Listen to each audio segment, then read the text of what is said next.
नमस्कार विद्यार्थियों। आज हम पढ़ रहे हैं लघु सिद्धांत कौमुदी का प्रकरण, और प्रकरण का नाम है स्त्री प्रकरण। और यह जो विद्यार्थियों स्त्री प्रकरण है, स्त्री प्रकरण में हम आज एक सूत्र पढ़ रहे हैं जो गीप प्रत्यय का विधान करता है। तो ये जो सूत्र पढ़ेंगे, इससे पहले विद्यार्थियों हमने एक सूत्र पढ़ा था, और सूत्र पढ़ा था आपको पता है कौन सा? टिड्ढाण द्वयसज दग्नय मात्रज तयप ठक ठय कय क्वारपा। इसी सूत्र के ऊपर यह वार्तिक है। क्या विद्यार्थियों? यह वार्तिक सूत्र है। तो ये जो वार्तिक है वह क्या कहता है? नय स्नेकक इक्षुंस तरुण तरुणानाम उपसंख्यानम। अर्थात नय, स्नय और क्षुण, एकक और क्षुण। नय, स्नय, एकक और क्षुण ये प्रत्यय हैं, तथा तरुण और तरुण यह प्रातिपदिक हैं। इनको अगर हमें स्त्रीलिंग बनाना है, क्या बनाना विद्यार्थियों? इसको यदि हमें स्त्रीलिंग बनाना है तो हमें स्त्रीलिंग बनाने के लिए क्या करना होगा? उसमें गीप प्रत्यय लगेगा।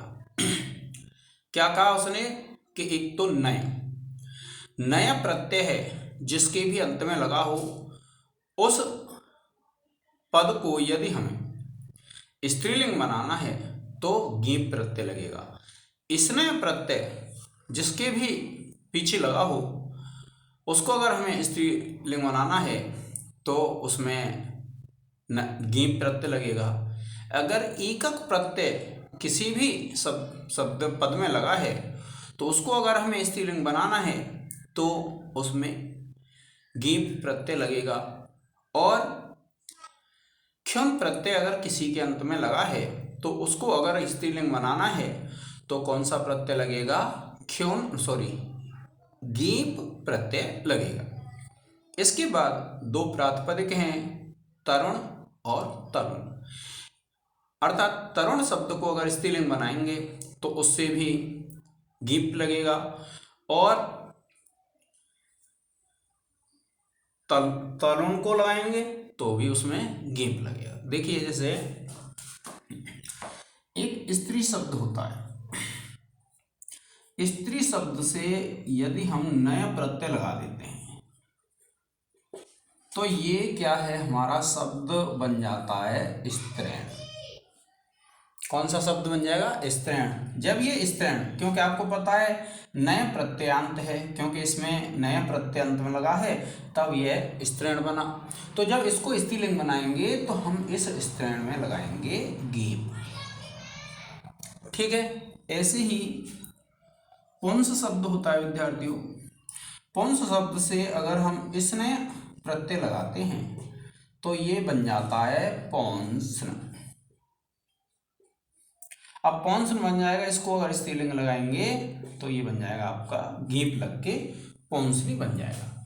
तो यही कहा है कि जिनके अंत में ये चार प्रत्यय लगे हों, या फिर तरुण है, जैसे देखिए तरुण क्या है? एक प्रातिपदिक है। अब इस तरुण को अगर स्त्रीलिंग बनाएंगे तो इसमें कौन सा? गीप प्रत्यय लग जाएगा। और इसी प्रकार से तरुण है, इसको यदि हम स्त्रीलिंग बनाएंगे तो इसमें भी क्या है? गीप प्रत्यय लग जाएगा। तो यह सूत्र कहता है इस प्रकार से। ठीक है विद्यार्थियों, तो आप इसका एक स्क्रीनशॉट ले लें। आगे वाले लेक्चर में हम पढ़ेंगे इस सूत्र से, वार्तिक सूत्र से जो सिद्ध होने वाली सिद्धियां हैं उनको।